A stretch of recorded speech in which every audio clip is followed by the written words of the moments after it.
প্রশ্ন করার অধিকার নেই। তাদের যদি ধর্মের প্রশ্ন করার অধিকার থাকে, তারা কি করবে? তাদের গুরু যতটুকু বলেছে ঠিক ততটুকুই করতে পারবে, এর বেশি পারবে না। আর সনাতন ধর্ম প্রশ্ন কোথায় করছে দেখুন, গীতাতে অর্জুন শ্রীকৃষ্ণকে প্রশ্ন করছে।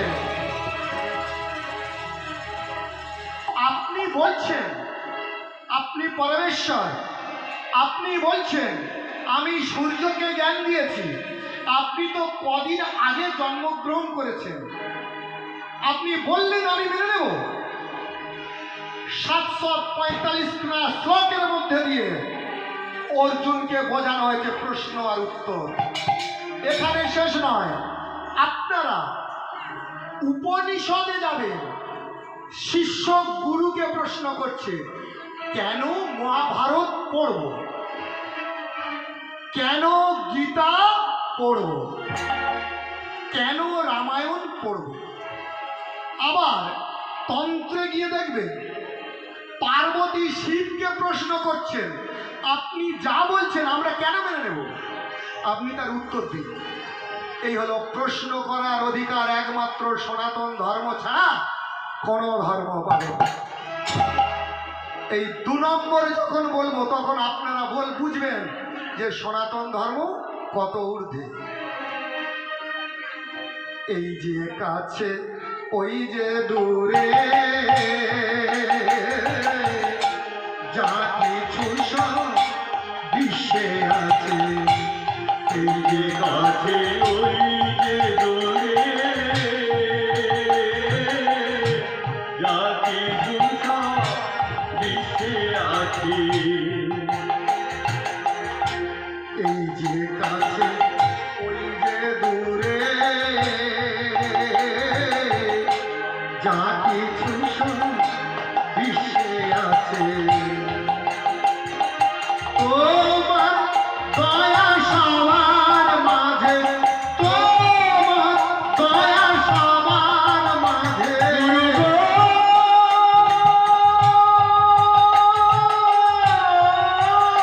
তোমার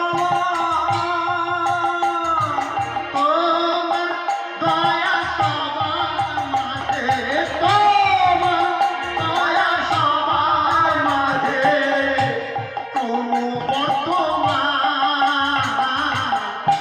সবই তোমার দান। এই যে আমি পাই যা কিছু সবই তোমার দান। দ্বিতীয় প্রশ্ন, সবার জন্য আলাদা আলাদা ব্যবস্থা। এবার দেখুন, সবার জন্য কিন্তু আলাদা আলাদা ব্যবস্থা, অন্য কোনো ধর্মে পাবেন না। তুমি যদি মনে করো আমি নিরামিষ খেয়ে ভগবানকে পেতে চাই, সনাতন ধর্ম বলছে একদম ঠিক বলেছে।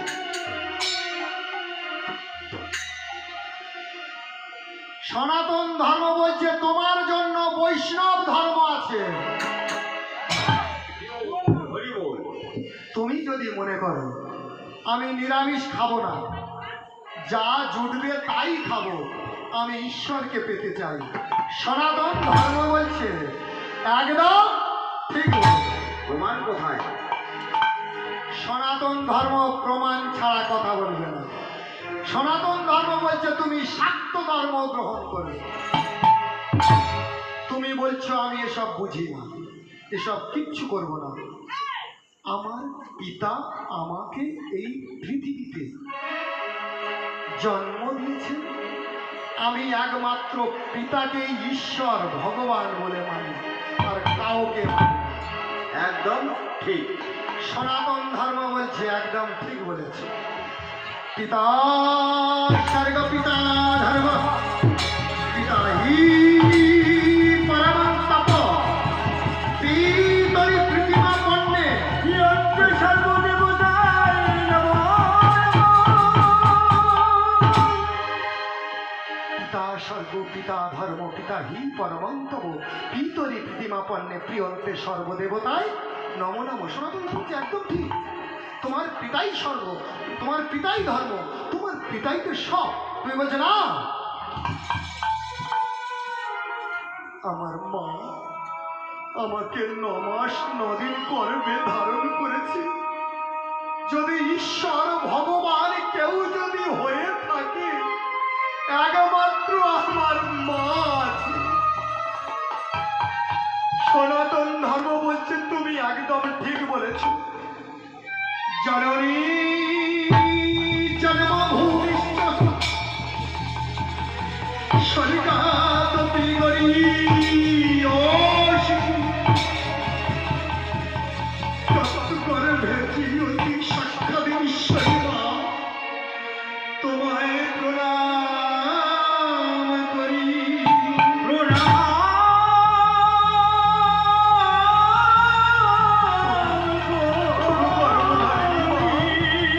তুমি তো শ্রেষ্ঠ দেবতা, তুমি তো শ্রেষ্ঠ ঈশ্বর। তুমি বলছো না আমি এসব কিচ্ছু মানব না, আমি মানুষের সেবার মাধ্যম দিয়ে ভগবানকে পেতে চাই। সনাতন ধর্ম বলছে একদম ঠিক বলছে। জীবে প্রেম করে যেই জন, সেই জন সেবিছে ঈশ্বর। স্বামী বিবেকানন্দ বলে। তুমি বলছো না গোপালকে ভগবানকে আমি বন্ধু রূপে পেতে চাই। সনাতন ধর্ম বলছে একদম ঠিক বলেছে, কারণ প্রমাণ ছাড়া সনাতন ধর্ম কথা বলবে। ভগবানকে কেমন করে বন্ধু রূপে পেতে চাই প্রমাণ দেখুন, একবার সুদামার দিকে তাকিয়ে দেখুন। সুদামা তার স্ত্রীকে বলছে, ওগো আমি কতদিন সেই দ্বারকায় আমার সখার সঙ্গে দেখা করতে পারিনি গো। তুমি আমাকে ভিক্ষা করে একটু তুণ্ডল জোগাড় করে দাও, আমি আমার বন্ধুর সঙ্গে দেখা করতে যাব। তার স্ত্রী তাকে তুণ্ডল জোগাড় করে দিয়ে পাঠিয়ে দিল বন্ধুর কাছে। রাস্তায় যেতে যেতে যেতে যেতে কত না চিন্তা করছে যে ওগো দয়াময়, ওগো প্রাণের বন্ধু, আমি যেন তোমাকে দেখা করতে, তোমার কাছে যেতে পারি, তোমাকে গিয়ে দেখা করতে পারি গো। এই বলতে বলতে যখন দ্বারকায় পৌঁছেছে, তখন সেনাপতিরা তাকে বাধা দিয়ে দাঁড়িয়েছে। ছিন্ন বস্ত্র একটা ব্রাহ্মণ, তুমি রাজপ্রাসাদে ঢুকছো, এত বড় সাহস? সুদামা বলছি আমি আমার বন্ধুর সঙ্গে দেখা করতে এসেছি গো, তাও না গো আমার বন্ধুর সঙ্গে একটি বারের জন্য দেখা করতে না। বলছি আমাদের রাজা ধীরাজ তোমার বন্ধু? হ্যাঁ গো, আমাদের রাজা ধীরাজ, তোমাদের রাজা ধীরাজ, জগতের রাজা ধীরাজ আমার বন্ধু। এমন সময় মন্ত্রী মশাই এসে জিজ্ঞাসা করে, ভিতরে গিয়ে যখন ভগবানকে জিজ্ঞাসা করলো, ভগবান তোমার জন্য দুয়ারে একজন দাঁড়িয়ে আছে, বলছে তোমার বন্ধু। জগৎ বন্ধু তো জানে যে কে দাঁড়িয়ে আছে, তার জন্য শাস্ত্র কি বলছে, হে কৃষ্ণ করুণা সিন্ধু করুণা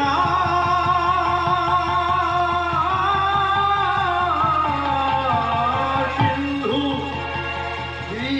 দীনবন্ধু জগৎ জগৎ পথে গোপেশ গোপিকাকান্ত রাধাকান্ত নমস্তুতে। তখন ভগবান সিংহাসন থেকে নেমে ছুটতে ছুটতে গিয়ে আমার সুদামাকে জড়িয়ে ধরে বলছি, সুদামা রে, বন্ধু আমার, তুই আমার বুকে আয় বন্ধু। আমার সুদামা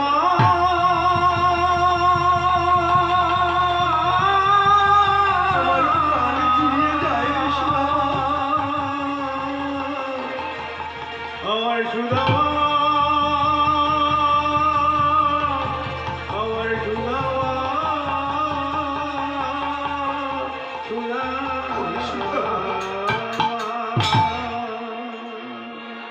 তাকে নিয়ে সিংহাসনে বসি, সুদামাকে সিংহাসনে দিয়ে আমার ভগবান চরণ ধৌত করে দিচ্ছে।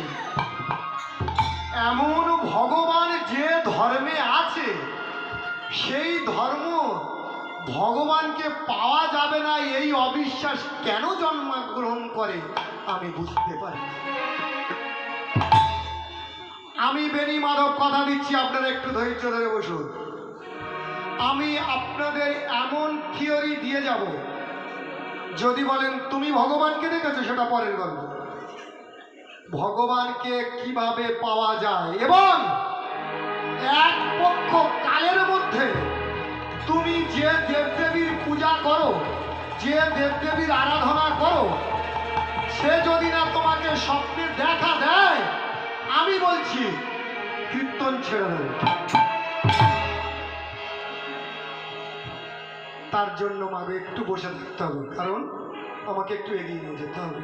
পালা আমি অনেক কিছু করতে পারবো, আপনাদের কৃপায়, আপনাদের আশীর্বাদে অনেক কিছু পালা এবং লীলা করতে পারি, কিন্তু মাগো ক্ষমা করবেন, লীলা মানে কাল্পনিক আর কল্পনা মানে মিথ্যা।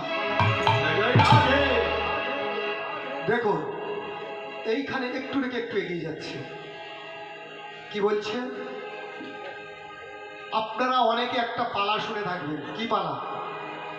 পালাটার নাম হচ্ছে নরমেদ যজ্ঞ। কত সুন্দর পালা! কে করেছে মা? রাজা যযাতি, তাই তো মা? এই রাজা যযাতি কার সন্তান? নহুষের পুত্র। এবারে আপনারা একটু মন দিয়ে শুনবেন, এটা কিন্তু ইম্পর্টেন্ট প্রশ্ন। নহুষ, নহুষের ছেলে যযাতি, যযাতির ছেলে হার্দিক, হার্দিকের ছেলে ঋদ্ধিক, ঋদ্ধিকের ছেলে সুরসেন, সুরসেনের ছেলে বসুসেন, আর বসুসেনের ছেলে হলো কৃষ্ণ।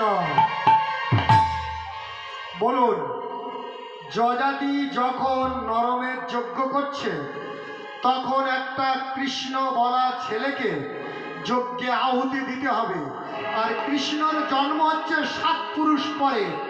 এবারে বলুন সেটা কোন কৃষ্ণ? আমাকে ক্ষমা করে দেবেন যদি কিছু ভুল ত্রুটি বলে থাকে, আগে জানা লাগবে সেটা কোন কৃষ্ণ, তাই না বাবা? শুধু আমি একটু আপনাদেরকে একটা কথা জিজ্ঞাসা করবো। আচ্ছা মা, একটু হাত তুলে বলুন তো, আমাদের ধর্মগ্রন্থের নাম কি? বাবা, আমি ঘরের ছেলে, যদি কোনো ভুল ত্রুটি করে থাকে আমাকে ক্ষমা করে দেবেন। বলুন, আপনারা তো সনাতন ধর্মের মানুষ এখানে বসে আছেন, আমাদের ধর্মগ্রন্থের নাম কি? জয় রাধে, হরে কৃষ্ণ হরে কৃষ্ণ। আমার কথাবার্তা একটু খারাপ, কারণ ভগবান দেবার জন্য সব কিছু উজাড় করে বসে আছে। বলুন আমাদের ধর্মগ্রন্থের নাম কি? বলবেন? তুলুন না, কে কে জানেন?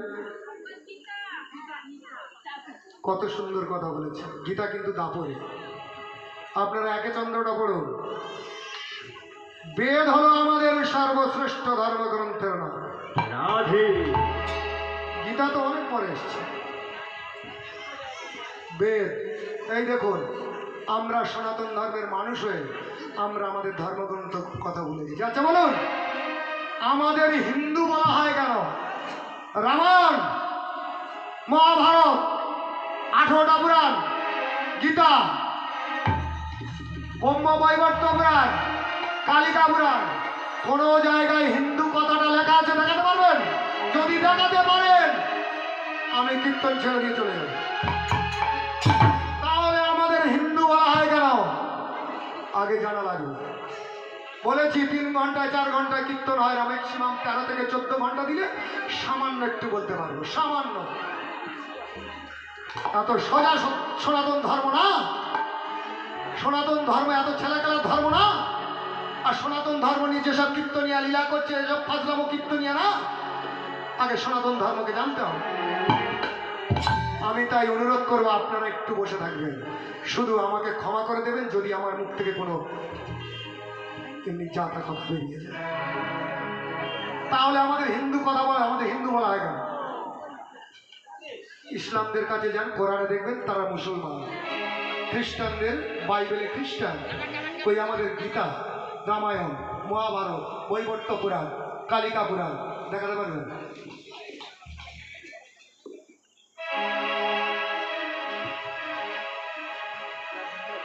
কারণের কারণ যে তুমি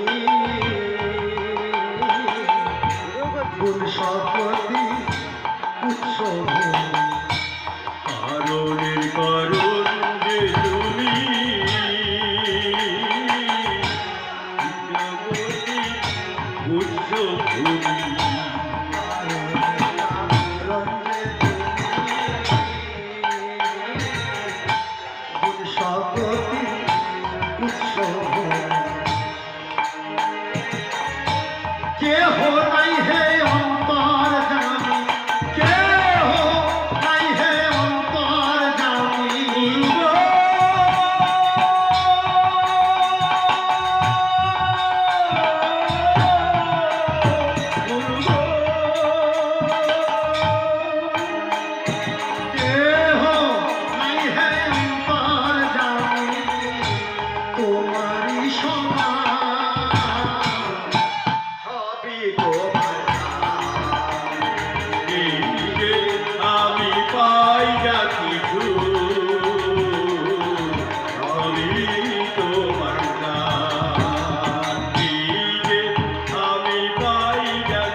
এনার মতো অন্তর্যামী আর পাবেন না।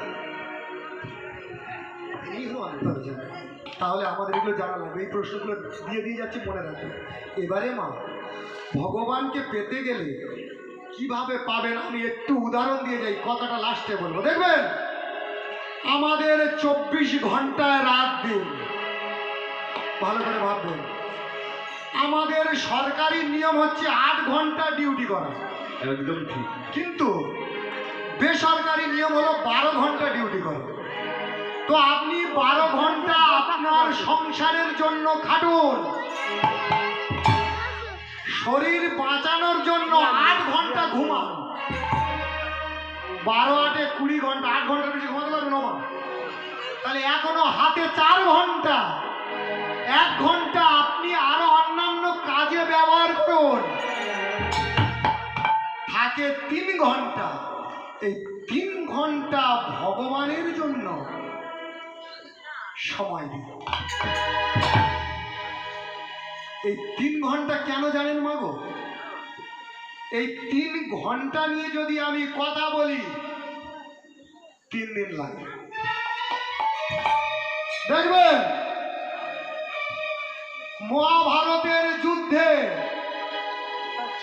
18 দিন যুদ্ধ হয়েছে, 18 অক্ষৌণী সেনা বলেছে, 18 জন সেনাপতি ছিলেন। মহাভারত 18 অধ্যায়, রামায়ণ 18 অধ্যায়, গীতা 18 অধ্যায়। আপনারা পুরীতে গেছেন তো নিশ্চয়ই, এখানে অনেক মায়েরা বাবারা পুরীতে গেছে। সবাই বলে 22 বাগিচা সিঁড়ি, গুনে দেখবেন 18। বেদব্যাস 18 ঘন্টাকে, 18 সংখ্যাকে এত প্রাধান্য দিল কেন? এই দেখুন 3 ঘন্টা 60 মিনিটে হয় 1 ঘন্টা, 3 ঘন্টা সমান 180 মিনিট, অতএব যোগফল হলো 18। ভগবানের সঙ্গে যোগাযোগের কায়দাটা দেখুন। আবার যে মালাটা আপনি গুনছেন, এই আমাদের গলায় যে মালাটা আছে 108টা, রাধে রাধে। যোগ করলে হবে 18। এই 18টাকে কেন এত প্রাধান্য দিল ভাবার লাগে। তাহলে 3 ঘন্টা আপনারা সাধনা উপাসনা করবেন এবং 3 ঘন্টা একসঙ্গে করবেন না, ভাগ করুন। আমি বেণী মাধব কথা দিচ্ছি, আমি আপনাদের 3 ঘন্টা সময় ভাগ করে দিয়ে বলে যাব, আপনারা যদি সেই 3 ঘন্টার মধ্যে 1 ঘন্টা করে সেই সময়টা দিতে পারেন, আমি কথা দিচ্ছি কমিটির কাছে আগের বছর বিনা পয়সায় কীর্তন করে যাব। শুধু সনাতন ধর্মকে বাঁচানোর জন্য আগের বছর আমি বিনা পয়সায় কীর্তন করে যাব। এই 3 ঘন্টার অন্তত 8 ঘন্টা যদি সময় আমার কথা শোনেন। প্রথম কথাটা বলি, তারপরে পরে বলবো কি আছে, বললেই বুঝতে পারবেন। প্রত্যেকে প্রত্যেক দিন 8 ঘন্টা করে ঠাকুর ঘরে বসে গীতা পাঠ করো। আমরা যদি জানতে পারি এই পাড়ার সবাই 8 ঘন্টা করে গীতা পাঠ করছে, আমি বেণী মাধব, আমার কাছে যাবেন, আমি বিনা পয়সা কীর্তন করে দিই। আমার স্টাফেরাও তাই বলবে। একদম ঠিক, একদম ঠিক। সনাতন ধর্ম অর্থ দিয়ে ভগবানের গান নাম করা যায় না। আর দেখবেন যেসব এই কমিটির লোকেরা আছে না, 1 মাস ধরে কত কঠোর পরিশ্রম করে এই হরিবাসও সাজিয়েছে জানেন, এরাই আসল বৈষ্ণব। একটুখানি আরেকটু দিকে চলে যাই, বৈরাগী কাদের বলা হয়? এখানে যদি কোনো বৈরাগী থেকে থাকে আমাকে ক্ষমা করবে। আমি পালা কিংবা লীলা করবো আপনারা যদি বলেন, কিন্তু আমি যদি একটু এগিয়ে যাই লীলা পালা করবো। যখন লীলা করবো খালি মিথ্যা কথা বলবো, শুধু মিথ্যা কথা।